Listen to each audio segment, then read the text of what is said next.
موجودہ لوگ ہیں، حاضر ہے، غائب ہے، قیامت تک آنے والے ہیں، سب لوگ اس کے مخاطب ہیں، یا ایھا الناس۔ دوسرا جملہ ہے اتقوا ربکم، تم اپنے رب سے ڈرو۔ رب سے ڈرنے کا مطلب یہ ہے کہ رب کی السلام علیکم ورحمۃ اللہ۔ عظمت کو، رب کے جلال کو۔ یہ ڈی بی صاحب ہیں جی، ڈی ٹی نام ہے، یہ بار بار مائک آن کر رہے ہیں، تو آپ اگر انہوں کیا میں ریموو کر دوں گا، آپ کی مائک سے شور آ رہا ہے۔ سر جی آپ تو ابھی رب کی عظمت کو، رب کے جلال کو سامنے رکھو، تو اس صورت میں تم اللہ سے ڈرو۔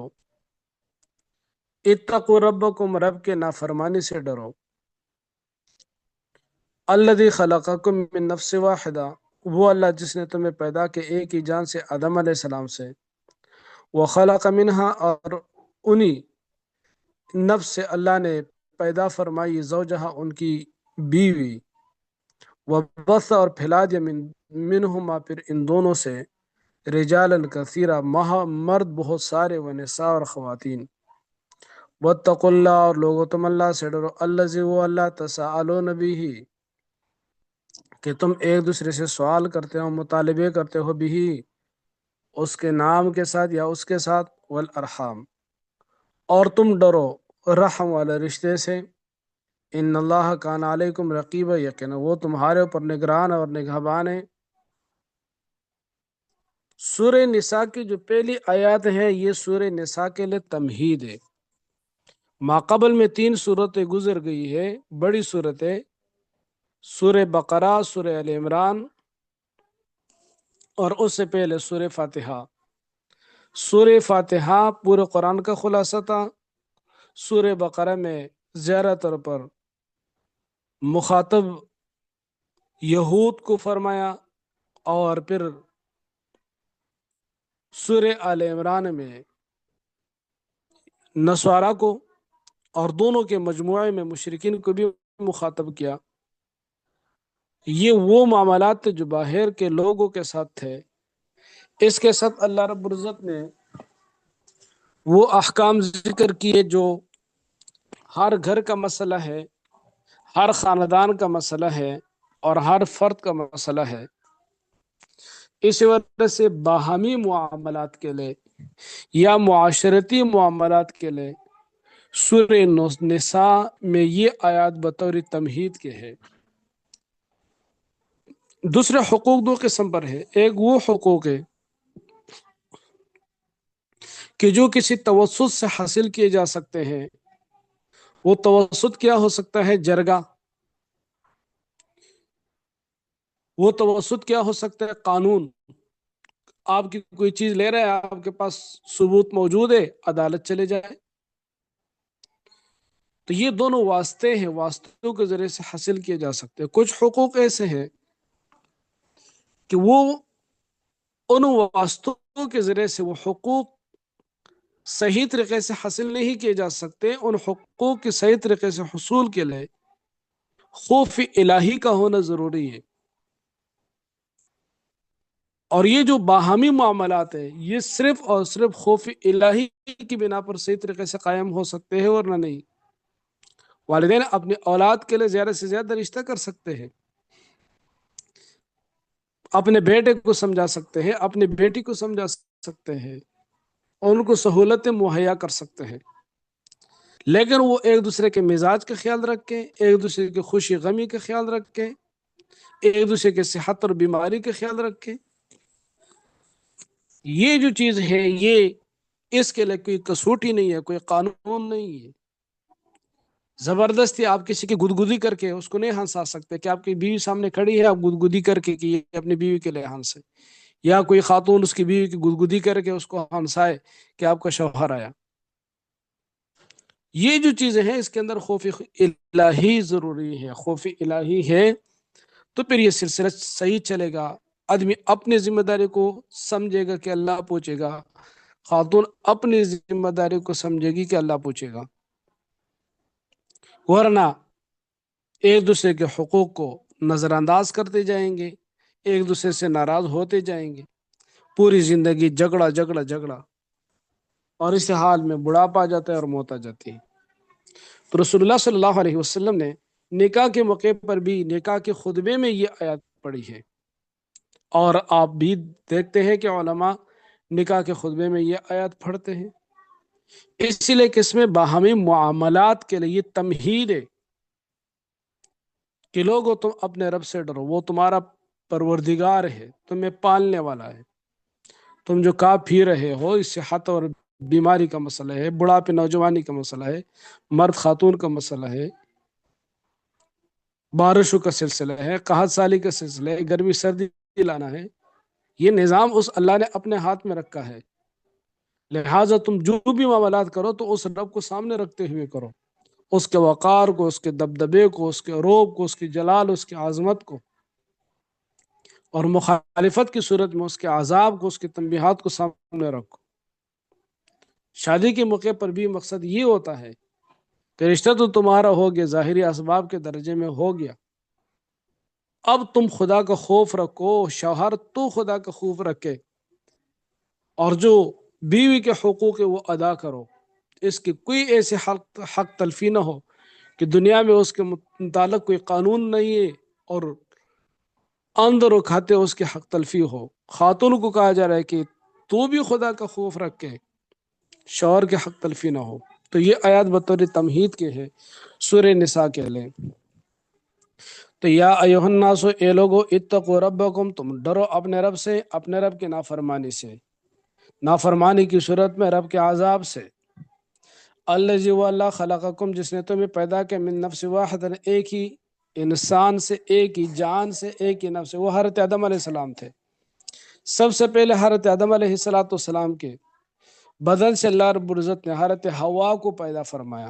مشکات شریف کی روایت ہے کہ خاتون بائیں پسلی سے، ایک میں ٹیڑھی پسلی سے پیدا کی گئی ہے۔ آدم علیہ السلام سوئے تھے، جاگے، دیکھے حسین و جمیل خاتون بیٹھی ہوئی ہے، تو آپ نے پوچھا من کون ہے تو؟ اس نے کہا میں حوا۔ تو آپ نے کہا کہ ادھر کیا، کیسے بیٹی ہو؟ تو خاتون نے کہا کہ اللہ نے مجھے پیدا کے لیے تسکن الیہ، تاکہ آپ میرے ساتھ سکون حاصل کر لے۔ اس وجہ سے نکاح کا جو بنیادی مقصد ہوتا ہے پاک دامنی اور اس کے علاوہ، تو ان بنیادی مقاصد میں ایک مقصد سکون ہے کہ اس گھر کے اندر سکون ہو، یہ نہیں کہ وہ گھر اس کے لیے عذاب بن جائے۔ جس خاتون کے اندر سکون موجود ہے تو وہ خاتون بیوی بننے کی حقدار ہے۔ جب مرد کو سکون ملے گا تو خاتون کو اسی طریقے سے، جس مرد کے اندر بیوی کے لیے سکون موجود ہو، وہ مرد شوہر ہونے کا حقدار ہے، ورنہ وہ حقدار ہی نہیں ہے۔ ایک دفعہ رسول اللہ صلی اللہ علیہ وسلم نے بلکہ جاتے ہوئے جو آخری وصیتیں فرمائی تھیں، ان وصیتوں میں سے ایک وصیت یہ بھی فرماتی کہ میں تمہیں وصیت کرتا ہوں اپنی بیویوں کے متعلق، اور تم میں سے بہتر وہ ہوگا جو اپنے گھر والوں کے لیے بہتر ہے، اور میں اپنے گھر والوں کے لیے بہتر ہوں۔ تو یا ایھا الناس اتقوا ربکم الذی خلقکم، وہ اللہ جس نے تمہیں پیدا کیا، من نفس واحدہ، ایک ہی جان سے،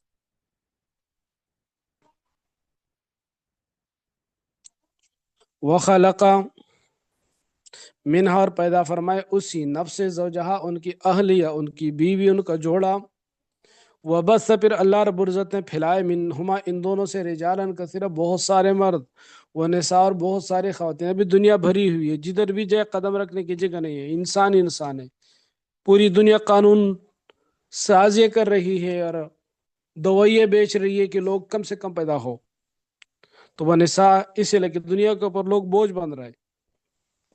تو واتقوا اللہ، اور تم ڈرو اللہ سے، الذی، وہ اللہ، تساءلون بہ، کہ جس کے ساتھ تم ایک دوسرے سے مانگتے ہو۔ تساءلون بمعنی سوال ہے، اس کا مطلب بھی کہ ایک آدمی دوسرے سے کوئی حق مانگ رہا ہے، تم اللہ کے نام پر دے دو۔ کسی چیز کا مطالبہ کرتا ہے، تم میرا بھائی نہیں ہے، میرا خیال رکھو۔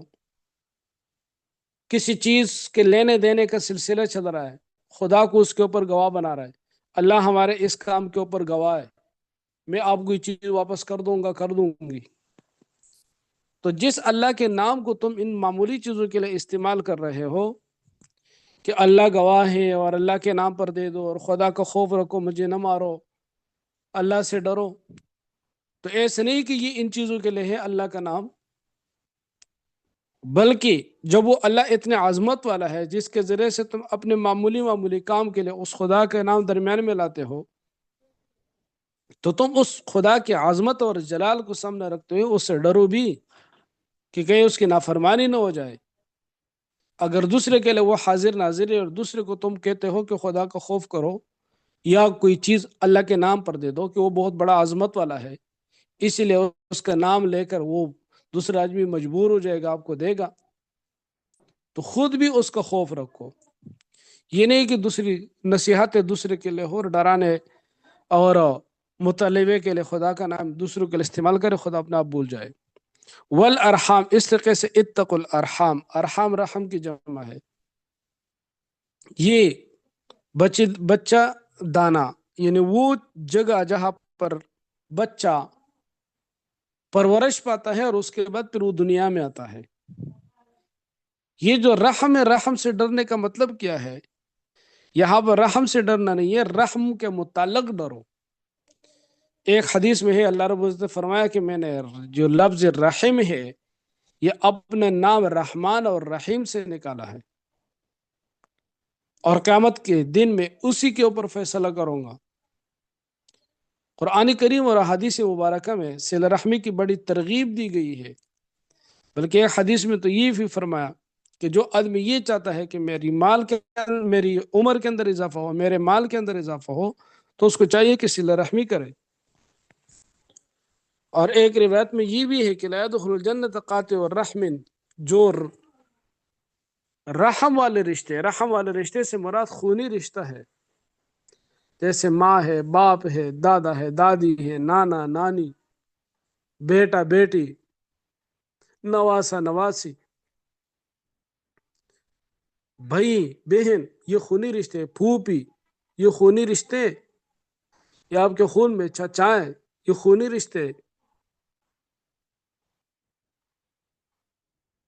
تو تساءلون به والارحام، تو یہ جو خونی رشتے ہیں، ان خونی رشتوں کو قائم رکھو، اس کو کاٹو نہیں۔ اور اب اس کا قائم کرنا کیا ہے، اس کا کاٹنا کیا ہے؟ قائم کرنے کی صورت تو یہی ہے کہ ان کے ساتھ تعلق، غمی اور خوشی میں ان کے ساتھ شرکت ہو، ان کے ضروریات کو مد نظر رکھتے ہوئے پورا کر لو۔ حضرت علی رضی اللہ عنہ کو ترمذی شریف میں ایک روایت ہے، رسول اللہ صلی اللہ علیہ وسلم نے فرمایا کہ نسب کو پہچان لو، اور اس لیے پہچان لو تاکہ جو ان میں سے مستحقین ہیں تو ان کی ساتھ تعاون ہو جائے، صلہ رحمی ہو جائے۔ تو رحم کو توڑنا اور رحم کو جوڑنا، یہ اسی کو نہیں کہتے کہ جو دوسرے کیسے کرے گا ایسے میں کروں گا، بلکہ صلہ رحمی کیا ہے؟ صلہ رحمی یہی ہے کہ اگر وہ لوگ تعلق کو کاٹ دے تو آپ اس کے ساتھ تعلق جوڑے، ان لوگوں کی برائیاں، ان لوگوں کی بات ہے اس کو نظر انداز کر لے، اور جو کچھ کرے اللہ کی رضا کے لیے کرے، اس کو مد نظر رکھتے ہوئے کہ اللہ رب العزت نے ہمیں اس کا حکم دیا، سل من قطعک واعف عمن ظلمک واحسن الی من اساء الیک، جو تیرے ساتھ تعلق کو توڑ دے ان کے ساتھ تم تعلق جوڑو، جو تمہارے پر ظلم کرے معاف کرو اگر اسے وہ سدھرنے والا ہے، اور جو تمہارے ساتھ برائی کے ساتھ پیش آ جائے تم ان کے ساتھ اچھائی کرو۔ یہ اصل اخلاق ہے۔ تو واتقوا اللہ الذی تساءلون، تم ڈرو اللہ، واتقوا اللہ، تم ڈرو اللہ سے، الذی وہ اللہ تساءلون به، جس کے ساتھ تم ایک دوسرے سے مطالبے کرتے ہو، سوال کرتے ہو، والارحام، اور تم ڈرو رحم سے، یعنی رحم کو توڑنے سے، ان اللہ کان علیکم رقیبا، یقیناً اللہ تمہارے اوپر نگران ہے، نگہبان ہے، جو کچھ تم کرو یہ دیکھ رہا ہے۔ یہ تمہید ذکر کیا، اتقوا اللہ 2 دفعہ ذکر کیا، رحم کو بھی ذکر کیا، تساءلون بھی کوئی ذکر کیا۔ بہت ساری جگہوں پر تم اللہ کا نام استعمال کرتے ہوئے اپنے مطالبات پورا کر لیتے ہو۔ بہت ساری جگہوں میں تم نے بھائی نہیں ہے، میرا چچا ہے، میرا بیٹا ہے، میری ماں نہیں ہے، میرے باپ نہیں ہے، تو یہ نام استعمال کرتے ہوئے تو اپنے ضروریات کو پورا کر لیتے ہو، اپنے مطالبات کو تم منوا لیتے ہو. تو ان اللہ کان علیکم رقیب، اللہ تمہارے اوپر نگران ہے. کہ اللہ کا نام اگر تم ان چیزوں کے لیے استعمال کر سکتے ہو تو اللہ کی عظمت کو بھی تم سامنے رکھ سکتے ہو، تو اللہ کے حقوق کو بھی تم پورا کر سکتے ہو. جو تمہارے ذمہ لگایا اللہ اس کو پوچھے گا. اس کے بعد پھر اللہ رب العزت نے آگے احکامات ذکر کیے ہیں. پہلا حکم ذکر کے یتیم کا. یتیم وہ نابالغ مرد، لڑکا یا لڑکی جن کا والد وفات پا گیا ہے. ویسے عرف عام میں جن کی والدہ وفات ہو تو ان کو بھی یتیم کہتے ہیں، لیکن اصل یتیم ہوئے کہ جن کا والد وفات پا جائے اور وہ نابالغ ہو. جو بالغ ہو جائے تو اس کے اوپر یتیم کا اطلاق نہیں ہوتا، اس لیے کہ وہ خود بالغ ہے، وہ خود مکلف ہے. ہاں عرف میں اس کو بھی یتیم کہا جاتا ہے جب تک وہ سنجیدگی کی عمر تک نہ پہنچا ہوا ہو، تو لوگ اس کو یتیم کہتے ہیں. گزشتہ زمانے میں کیا ہوتا تھا اور آج بھی ہو رہا ہے، ایک آدمی وفات پا گیا، مثال کے طور پر والد وفات پا گیا، کچھ نابالغ بہن بھائی رہ گئے، یا بھائیوں میں سے ایک بھائی وفات پا گیا اور اسی بھائی کی اولاد رہ گئی. تو یہ جو چھوٹے بھائی بہن بھائی ہیں یہ بڑے بہن بھائیوں کے محتاج ہیں، اور یہ جو بھتیجے ہیں، جو بھائی وفات پا گیا بھتیجے ہیں، وہ اپنے بہن بھائیوں کے چچا ورا ان کا محتاج ہے. تو ان لوگوں نے قانون کیا بنایا تھا؟ ایک تو انہوں نے قانون یہ بنایا تھا کہ وراثت تو ان لوگوں کا حق ہے کہ جو لوگ لڑ سکتے ہیں، گھوڑے کے اوپر سواری کر سکتے ہیں. جو لوگ لڑ نہیں سکتے، گھوڑے کے اوپر سواری نہیں کر سکتے، ان کے لیے وراثت کی کوئی ضرورت نہیں ہے. حالانکہ یہ قاعدہ غلط ہے، یہ خلاف عقل بھی ہے. عقل کا تقاضا تو یہ ہے کہ جو لوگ خود کچھ کما نہیں سکتے تو ان کو ملنی چاہیے، جو خود کما سکتے ان کو نہیں ملنا چاہیے. ان نے الٹ بنایا تھا. دوسرے کیا کرتے تھے؟ دوسرے یہ کہ جب والد وفات پا گیا، کچھ بہن بھائی نابالغ ہے، کچھ بڑے ہیں بالغ ہے، کام کاج کر رہے، تو والد کا مال ہے، اب سب کا ایک جیسا حق ہے. وہ جو 2 دن کا بچہ ہے اس کا، اور وہ جو سب سے بڑا بھائی ہے ان کا ایک جیسا حق ہے، اسی لیے کہ ایک ہی باپ کی اولاد ہے، ماں ان کی ایک کو یا الگ ہو، اسی لیے کہ والد وفات پا گیا. ابھی ہوتا کیا تھا کہ وہ جو بڑے بھائی تھے وہ اسی مال میں سے کھاتے تھے پیتے تھے، کہ ہمارا تو مشترکہ چل رہا ہے. ٹھیک ہے آپ کا مشترکہ چل رہا ہے، لیکن آپ کی 10 فیملی ممبر ہے اور وہ ایک ہی جان ہے، اور چیزیں ایک جیسی خرچ ہو رہی ہیں. تو اس طریقے سے کھاتے کھاتے جب وہ بڑا ہو جاتا تو وہ فلان زمین آپ نے بیچی، فلان پلاٹ آپ نے بیچا، وہ چیز آپ نے بیچی. وہ کہتے ہو تو مشترکہ تھا، آپ بھی تو اس میں کھاتے تھے، بھئی غمی خادی تو ساری آپ کی تھی، اور رشتہ داری ساری آپ کی تھی، مہمان سارے آپ کے تھے، تو آپ نے وہ بچے کی چیزیں کھا کھا کے وہ اپنے مہمانوں کو کھلایا. تو ان دونوں چیزوں کی اصلاح کر دی. اور یہ ایک ایسا معاملہ ہوتا ہے کہ اس معاملے میں باہر کے لوگ نہیں آ سکتے. باہر لوگ کہیں گے کہ یہ جو آپ کھا رہے ہیں اس میں تو آپ کے چھوٹے بھائی کا بھی حصہ ہے، کہیں گے میرا بھائی آپ کو کیا ہے، تجھے کیا تکلیف ہے، میں 1 روپیہ اس کو نہیں دیتا، تجھے کیا تکلیف ہے. تو باہر کے لوگ تو پوچھ ہی نہیں سکتے، مفت کی لڑائی بن جاتی ہے. اس بنا پر یہ جو سلسلہ ہے یہ صرف اور صرف خدا خوفی سے قائم ہو سکتا ہے، جو قبل تمہید میں اللہ رب العزت نے وَاتَّقُوا رَبَّكُمْ وَاتَّقُوا اللَّهَ الَّذِي تَسَاءَلُونَ بِهِ وَالْأَرْحَامَ ذکر کیا. اور یہ ارحام کا مطلب بھی یہی ہے کہ یہ یہاں پر بھی رحم کا تقاضا ہے کہ ان کے مال کو ان کے لیے محفوظ کیا جائے، وہ اپنے استعمال میں نہ لائے جائے. تیسرا مسئلہ یہ تھا کہ مال تو وہ مشترکہ طور پر استعمال کرتے تھے، لیکن کبھی یوں ہوتا تھا کہ والد کی کچھ عمدہ چیزیں رہ گئی، یہ گاڑی رہ گئی، یہ چھوٹا بچہ ہے، انہوں نے گاڑی کے ساتھ کیا کرنا ہے، میں اس کے لیے سائیکل لے لوں گا.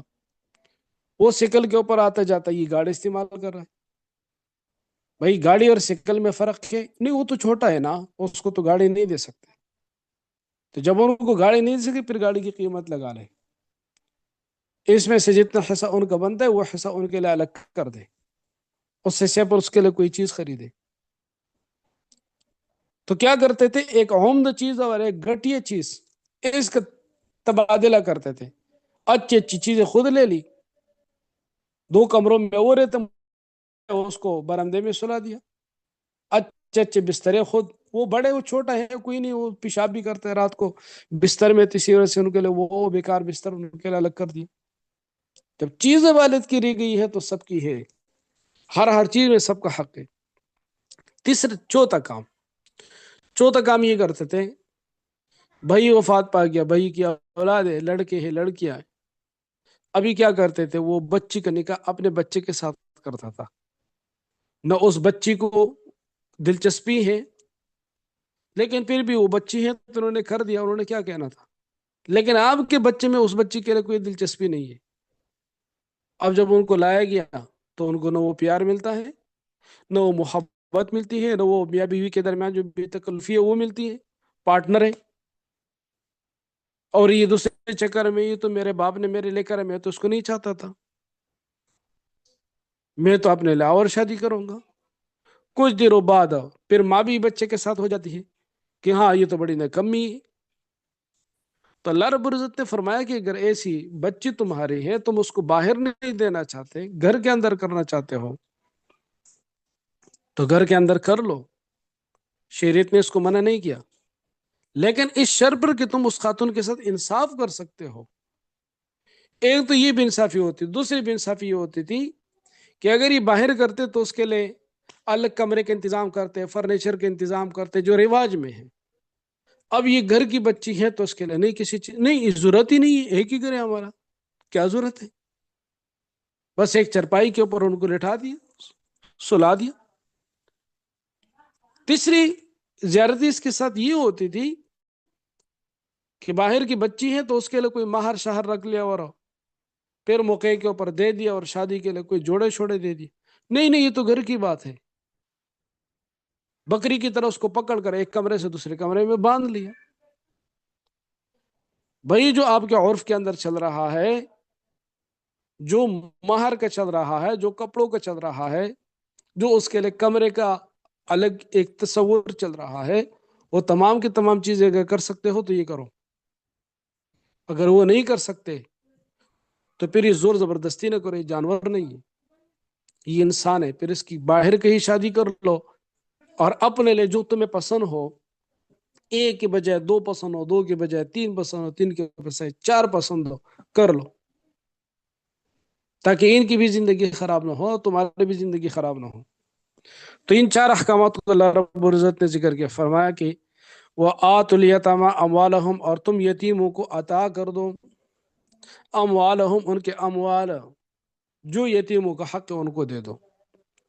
ابھی وہ تو بچہ ہے تو ساری چیز اس کو دے دے، نہیں نہیں، وہ آگے آ رہا ہے کہ نہیں، اس کے دینے کی ترتیب کیا ہے، وہ ترتیب اللہ رب العزت نے پوری سمجھائی ہے۔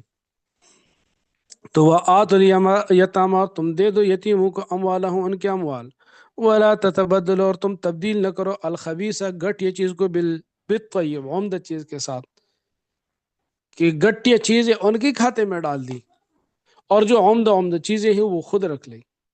اچھی زمین میں خود شفٹ ہو گئے، بیکار زمین ان کے کھاتے میں لگائی، ان کے نام کے اوپر لگائی، اچھی پراپرٹی دکان کے اوپر خود قبضہ کیا، گھر کے اندر رہائش کے اچھے کمروں پر خود اور اپنے بچوں کو سلا دیا، ان کو وہ برآمدے میں بٹھا دیا۔ وَلَا تَتَبَدَّلُوا الْخَبِيثَ بِالطَّيِّبِ، اسی طریقے سے اچھی سواری ہے اس پر خود بیٹھے، اور وہ تو چھوٹا ہے نا، اس کے لیے سیکل بھی بڑا ہے، اس کا وزن بڑھ جاتا ہے، اس کی ورزش کے لیے بھی سیکل کی ضرورت ہے۔ تو وَلَا تَتَبَدَّلُوا الْخَبِيثَ بِالطَّيِّبِ وَلَا تَأْكُلُوا أَمْوَالَهُمْ، اور نہ کھاؤ ان کے اموال کو، إِلَىٰ أَمْوَالِكُمْ، اپنے اموالوں کے ساتھ، ان کے اموال کو اپنے اموالوں کے ساتھ۔ اس کی صورت میں نے آپ کو بتا دی، آپ کے گھر مہمان آ رہا ہے، وہ آج کیا ہے، سالہ آیا ہے، فلان آیا ہے، ڈنگانا آیا ہے، ادھر مرغی ذبح کر دو، وہاں پر بکری ذبح کر دو، ادھر کباب منگوا لو، مچھلی منگوا لو، الاخر ہی ایک دوسری تیسری چیزیں منگوا رہے۔ بھائی یہ مہمان آپ کے ہیں، وہ جو آپ کو چھوٹا بھائی ہے اس کے مہمان نہیں ہے، یہ جو صاحبان آپ بلا رہے ہیں اور جن کے ساتھ آپ دوستی نبھا رہے ہیں یا رشتہ داریاں نبھا رہے ہیں، یہ آپ کے لے آ رہے ہیں، آپ یہ چیزیں اپنے مال میں سے خرچ کرو۔ تو وَلَا تَأْكُلُوا أَمْوَالَهُمْ إِلَىٰ أَمْوَالِكُمْ إِنَّهُ كَانَ حُوبًا كَبِيرًا، یقینا وہ گناہ ہے بہت بڑا۔ وَإِنْ خِفْتُمْ، اور اگر تمہیں خوف ہو اللہ تقسطوا، یہ کہ تم انصاف نہیں کر سکو گے، فی الیتامیٰ، یتیم بچیوں میں، اگر تمہیں خوف ہے کہ تم ان یتیم بچوں میں انصاف، ان یتیم بچوں کے ساتھ انصاف نہیں کر سکو گے، تو پھر ان یتیم بچوں کو چھوڑ دو، خواہ مخواہ اس کو اپنے نکاح میں لانا، اگر آپ کے چچا کی بیٹی ہے، یا خواہ مخواہ اس کو اپنے بیٹے کے نکاح میں لانا، اگر وہ آپ کی بھتیجی ہے، باہر کے لوگ پوچھ نہیں سکتے، تو کہا کہ یہ نہ کرو، پھر ان کو چھوڑ دو، اور اس کی 3 صورتیں آپ کو ذکر کی۔ فن کے ہو، پس تم نکاح کرو، ما طاب لکم، جو تمہیں عمدہ لگے، اچھی لگے، بھلی لگے، من النساء، خواتین میں سے، مثنا، 2 نکاح کر لو، وہ ثلاث، 3 نکاح کرو، وہ رباع، اور 4 نکاح کرو، اللہ نے تمہیں اجازت دی۔ فَإِنْ خِفْتُمْ، پس اگر تمہیں خوف ہو اللہ تعدلوا، یہ کہ تم انصاف ہی نہیں کر سکو گے، فواحدۃ، پس ایک نکاح کرو۔ یہ ہمارے ہاں جو کہتے ہیں آدمی کو تو اللہ نے 4 کا حق دیا، بھائی وہ ایک کے ساتھ انصاف نہیں کر سکتے، چاروں کے ساتھ کدھر سے کرے گا؟ تو یہ جو 4 کی اجازت اللہ نے دی ہے، اس میں بنیادی شرط وہ عدالت اور انصاف ہے۔ وَإِنْ خِفْتُمْ أَلَّا تُقْسِطُوا، اگر تمہیں یہ ڈر ہے کہ ہم انصاف نہیں کر سکیں گے، دوسری کے ساتھ زیادہ محبت کریں گے، پیار کریں گے، ان کے ڈیمانڈ زیادہ ہیں، وہ پورا کریں گے، ان کی طرف توجہ نہیں ہوگی، تو پھر ضرورت نہیں ہے۔ وہ کہتے ہیں کہ مجھے شہر میں رکھنا ہے، یہ کہتے ہیں کہ مجھے یہاں پر رکھنا ہے، اور دوسرے کو آپ وہاں پر لے نہیں جا سکتے، تو پھر اس بے انصافی کے لیے خواتین کو جمع نہ کرو، وہ بھی انسان ہے، وہ کوئی ریوڑ نہیں ہے کہ آپ اس کو ہنکانا چاہیں۔ تو یہ جو دوسرے اور تیسرے کی شرط ہے، یہ بشرط عادل ہے، تب اجازت ہے، ورنہ اگر عدالت نہیں کر سکتے اور دوسرے نکاح کر لیا، رسول اللہ صلی اللہ علیہ وسلم نے فرمایا کہ جس آدمی کی 2 بیویاں ہو اور وہ ایک کی طرف زیادہ میلان رکھتا ہو، جب قیامت کے دن وہ آئے گا تو اس کا ایک دھڑ پورا، ایک دھڑ سے مراد ایک پاؤں، ایک ہاتھ، اس طریقے سے پس لیا، اور ایک طرف آنکھ، اور وہ آدھی زبان، اور نیچے اوپر آدھا دماغ تک، یہ جو ایک پورا دھڑا، یہ فالج زدہ ہوگا، اس میں جان نہیں ہوگی، ایک ہی پاؤں کے اوپر وہ کھڑا ہوگا، اور ایک ہی ہاتھ سے وہ سہارا لے رہا ہوگا، جیسے دوسرے پاؤں کو وہ لگانے کی کوشش کرے گا تو دھڑ کر کے زمین کے اوپر گرے گا، اور اس کی سزا ہوگی، اور اس کو یہ کہا جائے گا کہ جو دنیا کے اندر تو نے بے انصافی کی ہے، یہ تجھے اس بے انصافی کی سزا مل رہی ہے۔ تو وَإِنْ خِفْتُمْ، اگر تمہیں خوف اللہ تقسطوا فی الیتامیٰ، کہ تم انصاف نہیں کر سکو گے، فی الیتامیٰ، یتیم بچیوں میں، فانکحوا، پس تم نکاح کرو، ما طاب لکم، جو تمہیں عمدہ لگے، من النساء، خواتین میں سے، مثنا، 2 کرو، وہ ثلاث، 3 کرو، وہ رباع، 4 کرو۔ فَإِنْ خِفْتُمْ، پس اگر تمہیں خوف اللہ تعدلوا، یہ کہ تم انصاف نہیں کرو گے باہر کی خواتین میں بھی، تو فواحدۃ، پس ایک کے ساتھ نکاح کرو، اگر تمہیں یہ خوف ہو کہ ہم ایک خاتون کے ساتھ بھی نکاح نہیں کر سکتے، انصاف نہیں کر سکتے، تو او ما ملکت، یا وہ او ما ملکت، یا ان کے ساتھ کرو نکاح ملکت ایمانکم، جن کے تمہارے دائیں ہاتھ مالک ہے۔ یہ لونڈ یہ پرانے زمانے میں تھی، اس وقت ایک عالمی قانون بنا ہوا ہے، اور تمام ممالک نے ان کے اوپر دستخط کر دیے ہیں کہ اس وقت کوئی آدمی کسی قوم کو، کسی فرد کو، کسی علاقے کے لوگوں کو، جنگ ہو یا بصلح ہو، اس میں وہ غلام نہیں بنا سکتا، اس وجہ سے اس زمانے میں کوئی شرعی لونڈی اور کوئی شرعی غلام نہیں ہے۔ تو او ما ملکت ایمانکم ذالکم ادنا اللہ تعالی، ذالک ادنا، یہ زیادہ قریب ہے کہ تم لونڈی کے ساتھ نکاح کرو یا ایک کے اوپر اکتفا کرو، اللہ تعالی، یہ کہ تم مائل نہ ہو جاؤ کسی ایک طرف۔ وَآتُوا النِّسَاءَ صَدُقَاتِهِنَّ نِحْلًا، اور تم عطا کرو، دے دو، النساء، خواتین کو، صدقاتہن، ان کا مہر، نحلہ، دل کی خوشی سے، جو تم نے ان کے لیے مقرر کیا، اس میں پھر منہ چڑھانے کی ضرورت نہیں ہے۔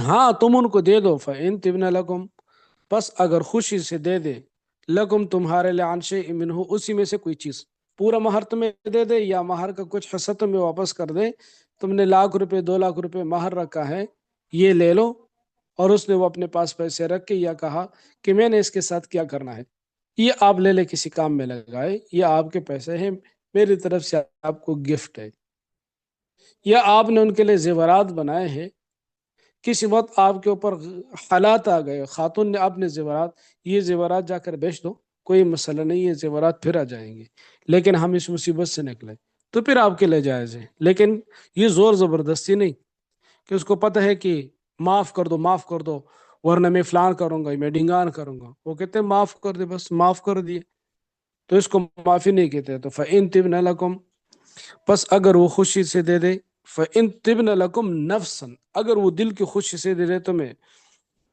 عن شیء منہ اس مہر میں سے کوئی چیز فَكُلُوهُ پس کھاؤ تم اس کو ہنیئا مریئا رچ کے آسانی کے ساتھ اور رچ کے. ہنی ان کا مطلب یہی ہے کہ وہ تمہارے لیے حلال ہے اور مرین کا مطلب یہ ہے کہ وہ ذو ہضم ہے. ہنی ان مزے مزے سے کھانا اور مری ان وہ چیز جو جس کو کھائے تو پھر بعد میں بدن میں کوئی تکلیف نہ ہو کہ پھر وہ ڈکارا جائے اور پیٹ کے اوپر درو. تو اس طریقے سے تم اس کو کھاؤ تمہارے لیے مفت کی چیز مل گئی خاتون نے آپ کو واپس کر دی. اور مری ان اس معنی میں ہے کہ جو خاتون نے آپ کو دی وہ آپ کے اوپر جتلانے والی نہیں ہے آپ نے کوئی زور زبردستی نہیں کیا تو اس کا آپ لے لو اور آپ اس کو استعمال کریں.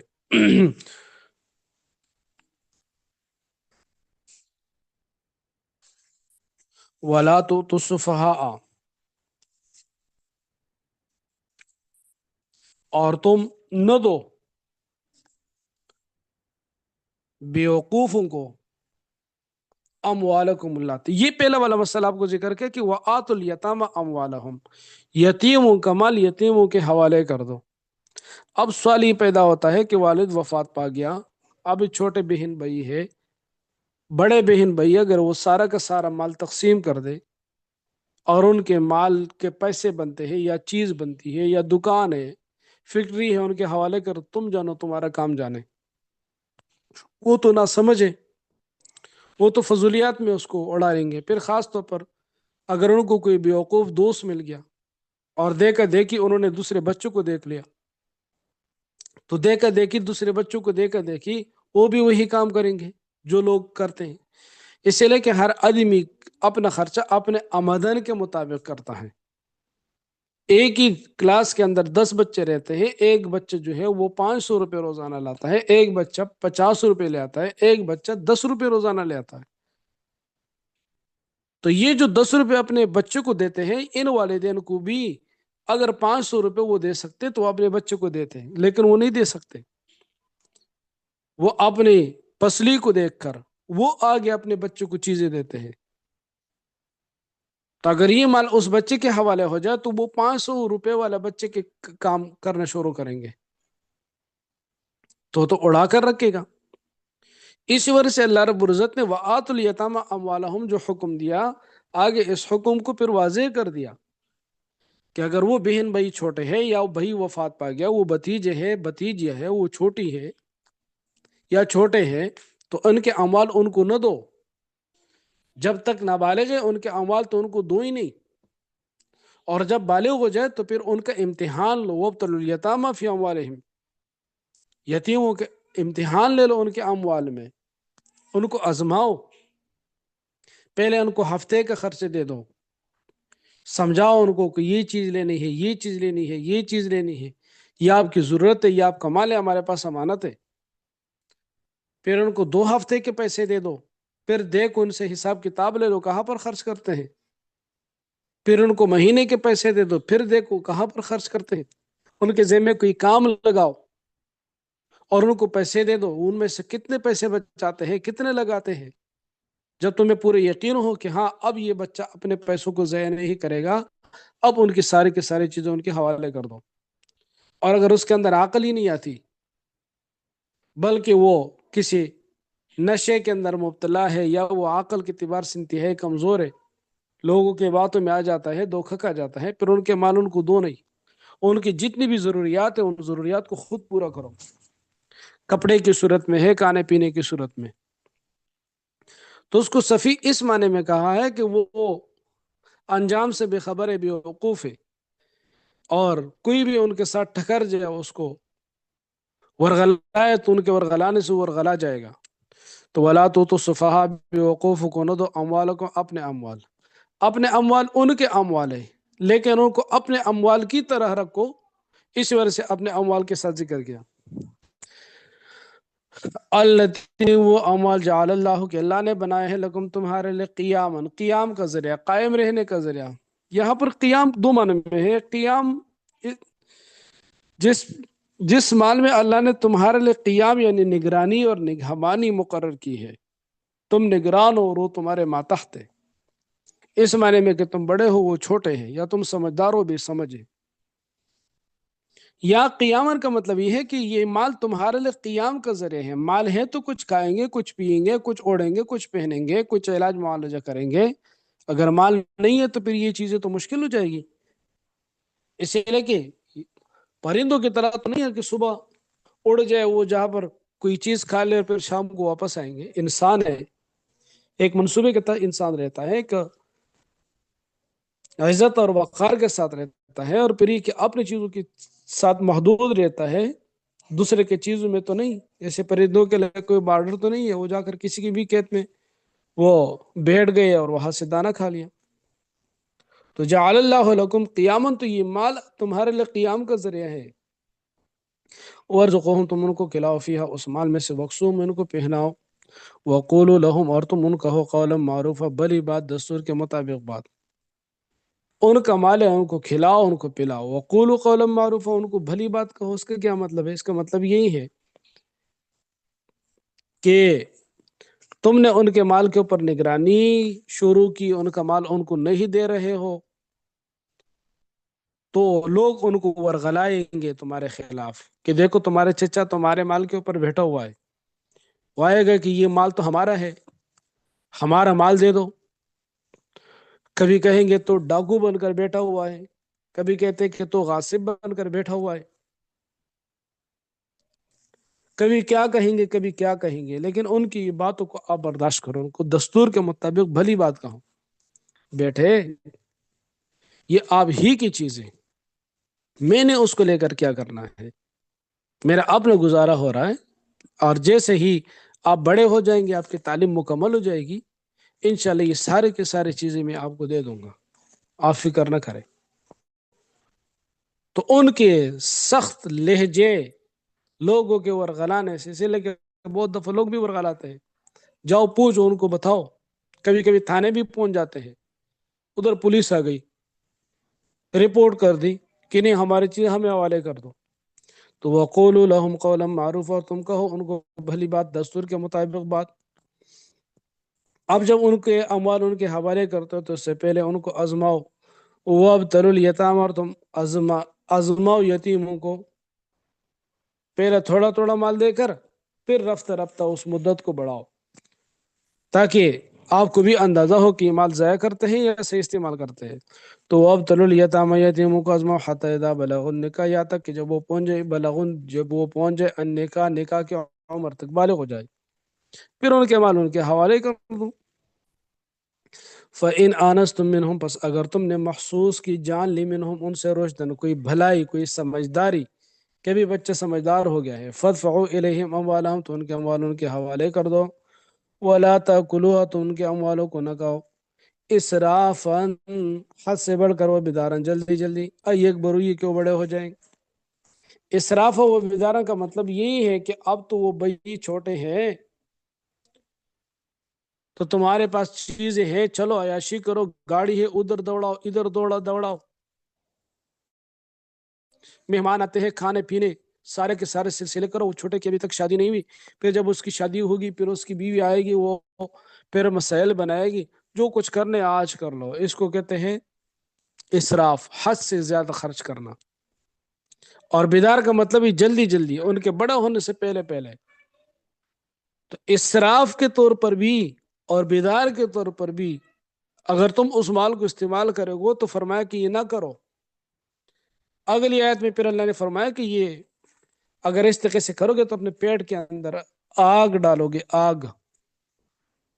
تو وَلَا تَأْكُلُوهَا، تم نہ کھاؤ ان مالوں کو، اسرافاً، حد سے بڑھ کر۔ اسراف اس کو کہتے ہیں کہ اگر آپ کی روٹی سے ضرورت پوری ہو جاتی ہے تو آپ روٹی کے بجائے یعنی شیرمال کی طرف جائیں، عام چاول سے ضرورت پوری ہوتی ہے، آپ بریانی اور قورمے بنائے۔ جو آپ کی طاقت ہے، جتنی آپ کی پسلی ہے، اس کے مطابق چیز استعمال کرو، اس سے بڑھ کر نہیں۔ ورنہ کون ہے جو اپنے بچوں کو یا اپنی اولادوں کو یا گھر والوں کو اچھے سے اچھا نہیں کھلانا چاہتا؟ ہر ایک آدمی کہے گا کہ میں بٹھیر کے لا دو، ہر ایک آدمی چاہتا ہے کہ عمدہ سے عمدہ چیز وہ میرے گھر میں آ جائے، عمدہ سے عمدہ پھل آ جائے، عمدہ سے عمدہ سبزی آ جائے، دوسرے اناج آ جائے۔ لیکن لوگ تلاش کرتے ہیں بازاروں کو، کیوں؟ اس لیے کہ جس آدمی کی جتنی گنجائش ہوتی ہے اس گنجائش کے مطابق خرچ کرتے ہیں۔ یہاں پر بھی وَلَا تَأْكُلُوهَا إِسْرَافًا، حد سے بڑھ کر تم خرچ نہ کرو، وَبِدَارًا، اور ان کے بڑے ہونے کی فکر میں لگے ہوئے ہو کہ وہ جلدی بڑے نہ ہو جائے، اور ابھی تم خرچ کرو تو یہ بھی نہ کرو، اکبر، یہ کہ وہ بڑے ہو جائیں گے۔ وَمَنْ كَانَ غَنِيًّا، اور جو آدمی غنی مالدار ہو، صاحب نصاب ہو، فَلْيَسْتَعْفِفْ، پس چاہیے کہ وہ بچے، وہ یتیموں کے مال میں سے ایک ذرہ بھی خرچ نہ کرے۔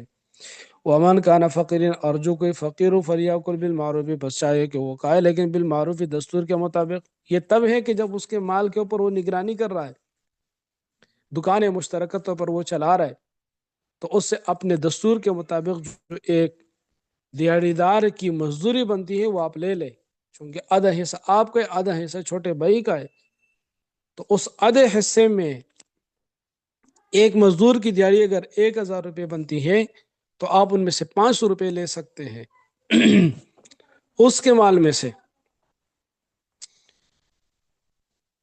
تو یہ دستور کے مطابق ہے۔ لیکن یہ کہ اگر آپ نے اپنے لیے بہت سا لگا، جیسے اسکول کے پرنسپل بن گئے اور آپ نے اپنے لیے خود ہی تنخواہ لگائی، مدرسے کا محتمم بن گیا، اپنے لیے 5 لاکھ روپے تنخواہ لگائی، کسی اور ادارے میں کسی نے آپ کو تھوڑی سی سرپرستی دے دی تو آپ نے اپنے لیے خود ہی تنخواہ لگا دی۔ جیسے آج کل ہمارے ایک جہاز بھی ڈسکس ہو رہا ہے کہ خصوصی لوگوں کے لیے خصوصی جہاز چاہیے تو ہم نے منگوا لیا۔ تو وَمَنْ كَانَ فَقِيرًا فَلْيَأْكُلْ بِالْمَعْرُوفِ، دستور کے مطابق۔ فَإِذَا دَفَعْتُمْ إِلَيْهِمْ أَمْوَالَهُمْ، اور جب تم دے چکو ان کو ان کے اموال، حوالہ کر دو ان کے اموال، فَأَشْهِدُوا عَلَيْهِمْ، پس اس کے اوپر گواہ بناؤ۔ یہ گواہ شروع میں بھی بنانا ہے۔ جیسے وراثت رہ گیا تو بلا لو کسی کو، لکھ لو سارا کا سارا نظام کہ اتنا پیسے ہیں، اتنے گاڑیاں ہیں، اتنی جائیداد ہے، اتنی چرپائی ہے، اتنی فلان چیزیں جو والد کی ملکیت میں تھی اور ہمارے پاس آ گئی ہے۔ اور جب تم حوالہ کرتے ہو تو اس وقت پھر کیوں؟ اسی لیے کہ یہ گھریلو معاملات ہوتے ہیں، ان گھریلو معاملات میں پھر تانے دیے جاتے ہیں، پھر ان میں چیزوں کو یاد کیا جاتا ہے، پھر ان میں ایک دوسرے کے اوپر الزامات لگائے جاتے ہیں۔ آدمی نے زندگی پر اس کے لیے اچھا کیا ہوگا، اچھا سوچا ہوگا، اس پر اچھی تعلیم کی ہوگی، اور اس کے لیے اچھی جگہ رشتہ کیا ہوگا، لیکن وہ آ کر وہ کوئی ایسی بات آپ کو یاد دلائے گا کہ اس کا کوئی تصور ہی نہیں ہوگا۔ وہ باپ سے جو پی وہ چیز رہ گئی تھی وہ تو تم نے کھا لی۔ تو پھر آدمی چاہتا ہے کہ اس کو کیا کرے، اس کا گلا دبائے، کیا کرے؟ تو اللہ رب نے فرمایا کہ گواہ بنا دو، لکھ لو کہ یہ چیزیں تھی اور ان میں سے یہ چیزیں ان کے اوپر لگ گئی، یہ چیزیں باقی بچ گئی ہے اور یہ ہم اس کے حوالے کر رہے ہیں۔ والد صاحب کی وراثت میں سے ان کو 2 لاکھ روپے ملے تھے، 50,000 روپے، 1 لاکھ روپے اس کے تعلیم اور ان کپڑوں کے اوپر لگ گیا، اور یہ ان کے اپنے ہاتھ سے لگایا، ہم نے بھی نہیں لگایا، کیا ساتھ لے کے لگایا، اور یہ 1 لاکھ روپے بچے یہ ہم نے ان کے حوالے کر دیا تاکہ کل کے الزامات نہ ہوں، اسی لیے کہ گھر کا مسئلہ ہے۔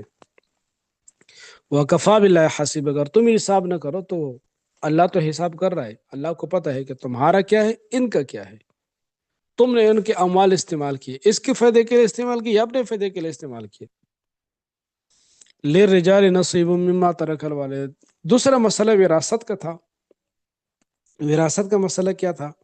وراثت کا مسئلہ یہ ہے کہ جو ایک باپ کی اولاد ہے سب کو وراثت میں سے ملے گا، لڑکے کو بھی لڑکی کو بھی۔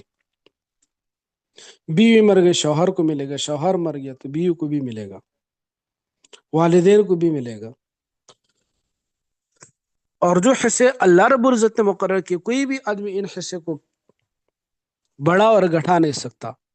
ہاں جو بالغ ہے وہ اپنا حصہ کسی کے لیے چھوڑنا چاہے بغیر کسی زبردستی کے، وہ کہتے ہیں کہ میرے پاس بہت ہے اور مجھے اس کی ضرورت نہیں ہے، تو وہ اپنی جگہ پہ ہے۔ لیکن جو حصے اللہ نے مقرر کیے وہی حصے انہیں کو ملیں گے۔ تو للرجال، مردوں کے لیے نصیب حصہ ہے، مما اس مال میں سے ترک الوالدان نے جو مال اولاد نے چھوڑا، والاقربون یا قریبی رشتہ داروں نے چھوڑا، جیسے بھائیوں نے، چچا نے، چچا کی اولاد نہ ہو، بھائیوں نے چھوڑ دیا، بھائیوں کی اولاد نہ ہو۔ وللنساء اور خواتین کے لیے نصیب حصہ ہے، مما اس مال میں سے ترک الوالدان نے جس کو والدین نے چھوڑا، والاقربون اور قریبی رشتہ داروں نے چھوڑا۔ یہ کس مال میں حصہ ہے؟ مما قل منہ، اس مال میں سے، قل منہ ہو کہ اس مال میں سے وہ تھوڑا ہو، او کثر یا اس میں سے زیادہ ہو، والدین نے زیادہ چھوڑا ہو تو تب بھی سب کا حصہ ہے، تھوڑا سا چھوڑا ہو، 100 روپے چھوڑے ہو، اس میں بھی سب کا حصہ ہے۔ نصیب مفروض ہے، یہ حصہ مقرر کیا ہوا ہے۔ یہ بات یاد رکھو، وراثت جو تقسیم ہوتی ہے اس کی 4 صورتیں ہیں۔ پہلی صورت تو یہی ہے کہ جب آدمی وفات پا گیا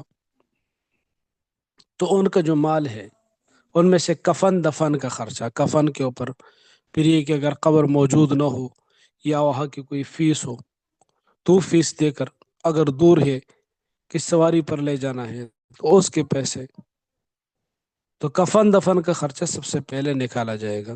اور یہ عام معمول کا کفن دفن ہوگا، یہ نہیں کہ یہ کہتے ہیں کہ میں نے اس کو ریشم کے کپڑے میں یعنی دفنانا ہے، تو وہ نہیں، زندگی میں جو کپڑا پہنتا تھا اس جیسا کپڑا اس کے کفن کے لیے خریدا جائے، اور جو اس کے عام رشتہ دار جن قبرستانوں کے اندر دفن ہو رہے ہیں انہیں قبرستانوں میں دفن کر دے۔ یہ کفن دفن کا خرچہ ہے، جس جگہ میں وفات پا گیا اس جگہ دفن کر دے۔ جو مال اس سے بچ گیا، دوسرے نمبر پر اس میں پھر قرضہ ادا کیا جائے گا۔ میت پر قرضے کون کون سے ہیں؟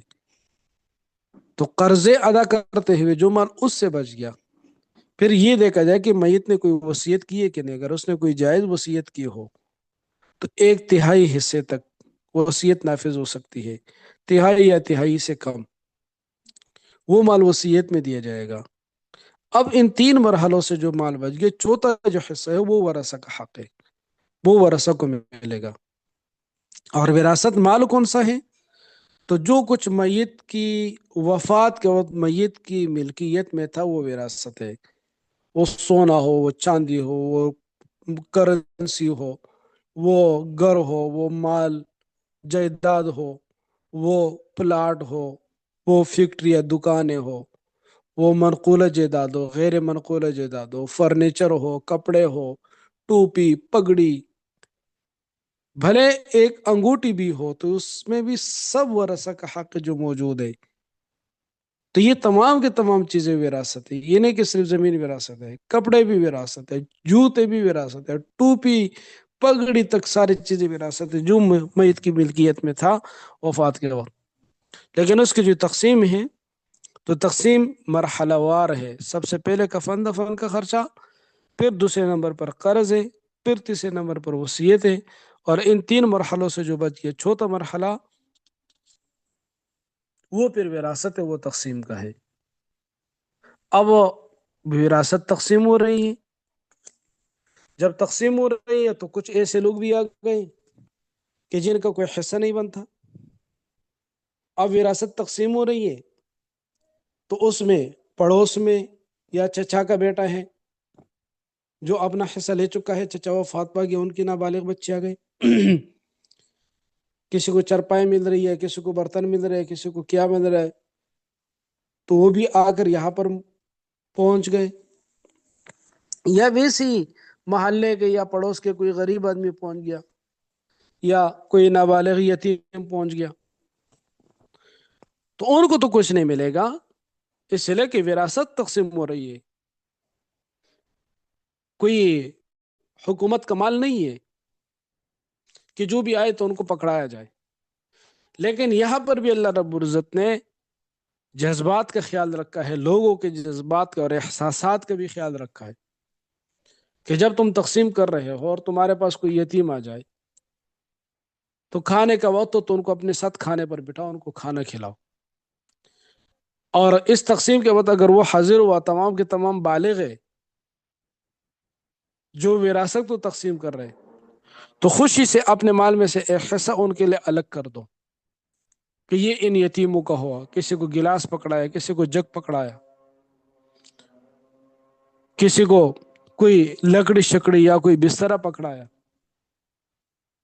اگر کچھ بالغ ہے کچھ نہ بالغ ہے تو پھر جو بالغ ہے وہ اپنے حصے میں سے ان کو کچھ نہ کچھ کوئی نہ کوئی چیز دے دو کہ جب وہ اپنے گھروں کو جائے اور انہوں نے تمہاری یہ تقسیم دے کی ہو تو وہ خالی ہاتھ نہ جائے.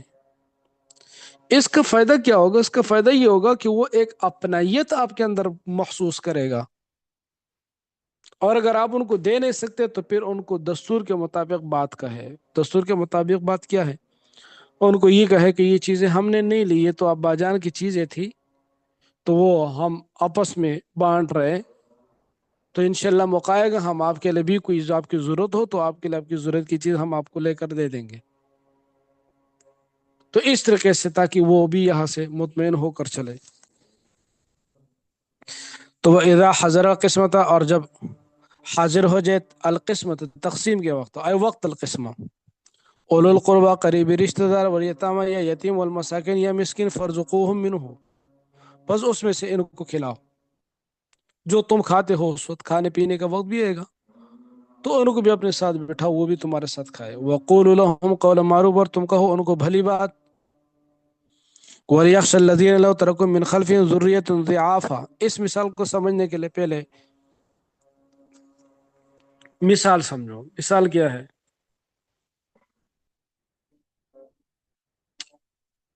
مثال یہ ہے کہ اللہ نے فرمایا کہ تم محلے کے یتیم کو، اپنے گاؤں کے یتیم کو، اپنے اس علاقے کے یتیم کو، اپنے بچوں کو ان یتیموں کے اوپر قیاس کرو.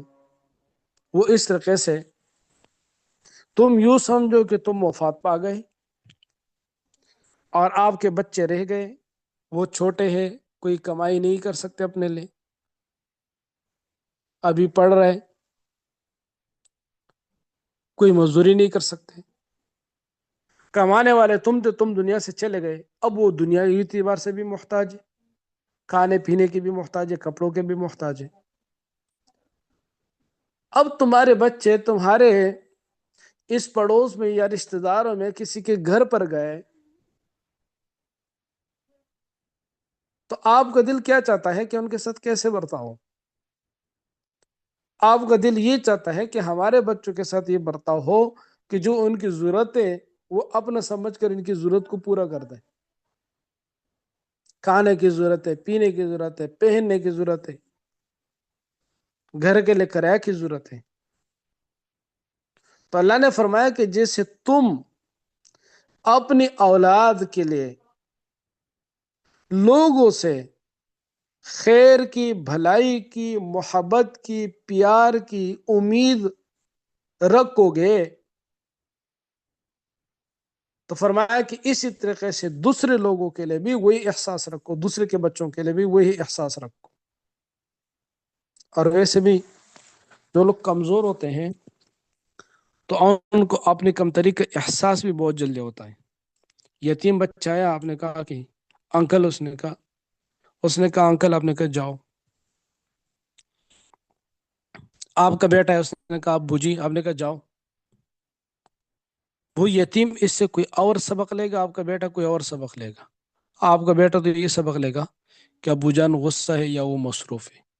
رسول نے کہا جاؤ، چلو. اور یتیم اس سے یہ سبق لے گا کہ میں چونکہ یتیم ہوں، میرا باپ نہیں ہے، اس وجہ سے انہوں نے مجھے ڈانٹا. کاش اگر یہ میرا باپ ہوتا تو مجھے کبھی بھی نہ ہوتا کہ جاؤ یہاں سے نکلو. تو اللہ رب نے فرمایا کہ دوسرے کے یتیموں کے لیے یہی احساس رکھو. وَلْيَخْشَ الَّذِينَ، اور چاہیے کہ ڈرے وہ لوگ، لو ترکو من خلفہم، اگر وہ اپنے پیچھے چھوڑ دے، ذریۃ ضعافا، کمزور بچے، یعنی بچے اولاد، ذریہ ضعافاً کمزور، جو مزدوری کرنے والے نہ ہو، کمانے والے نہ ہو. اگر چھوڑ دیے اپنے پیچھے ایسے کمزور بچے، خاف علیہم، اور ان لوگوں کو خوف علیہم اپنے ان بچوں پر، تو چاہیے کہ یہ لوگ اللہ سے ڈریں، دوسرے لوگوں کے بچوں کے متعلق جو برتاؤ یہ اپنے بچوں کے لیے پسند کرتے ہیں کہ لوگ ان کے ساتھ کیا برتاؤ کرے، تو آج یہ خود زندہ ہے اور لوگ موجود نہیں ہے، تو ان کے بچوں کے لیے بھی وہی برتاؤ کر لے جو اپنے بچوں کے لیے کرتے ہیں۔ تو فَلْيَتَّقُوا اللَّهَ، پس چاہیے کہ وہ اللہ سے ڈرے اور ان کو ڈانٹے نہیں، ان کی ضروریات کو نظر انداز نہ کرے۔ وَلْيَقُولُوا قَوْلًا سَدِيدًا، اور چاہیے کہ بات کہے ٹھیک۔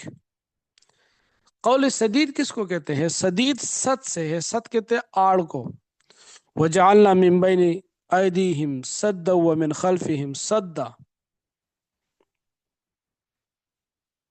سد دیوار کو کہتے ہیں، آڑ کو کہتے ہیں۔ وَقُولُوا قَوْلًا سَدِيدًا، قول سدید کہو۔ یعنی قول سدید اس بات کو کہتے ہیں، ایسی بات کہہ دو کہ جس بات سے فساد برپا نہ ہو۔ ایک ہوتے قول صادق، ایک ہوتے قول سدید۔ قول صادق تو یہ کہ سچی بات، آپ کسی کے پاس گئے تو آپ نے کہا کہ وہ فلان آدمی نہیں ہے، تو اس نے کہا وہ منحوس، اس بغیرت سے تو میں بات ہی نہیں کرتا۔ آپ نے آ کر وہی بات اس آدمی سے کہ میں فلان آدمی سے ملا تھا، اس نے آپ کے متعلق کہا کہ وہ منحوس، اس بغیرت سے تو میں بات ہی نہیں کرتا۔ یہ قول صادق ہے، قول سدید نہیں ہے۔ قول صادق تو ہے اس لیے کہ جو بات آپ نے کہی ہے وہ سچ کہی ہے، اس میں جھوٹ نہیں ہے۔ قول سدید نہیں ہے، ایسے فساد برپا ہوا، یہ چغلی ہے کہ آپ نے لوگوں کو لڑایا، اس کی بات اٹھا کر یہاں پر آپ نے پہنچائی، تو قول صادق ہے، قول سدید نہیں ہے۔ تو اللہ نے فرمایا وَلْيَقُولُوا قَوْلًا سَدِيدًا، ایسی بات کرو کہ جس بات سے فساد برپا نہ ہو۔ ان الذین یاکلون اموال الیتامی ظلما، یقیناً وہ لوگ یتیم مکمل ظلمن کھاتے ہیں۔ انما یاکلون فی بطونہم، یقیناً وہ یاکلون یہاں پر یلقون کے معنی میں ہے کہ وہ ڈالتے ہیں اپنے پیٹوں کے اندر نارن آگ، وسیصلون سعیرا، قریب وہ بھڑکتی ہوئی آگ میں داخل ہوں گے۔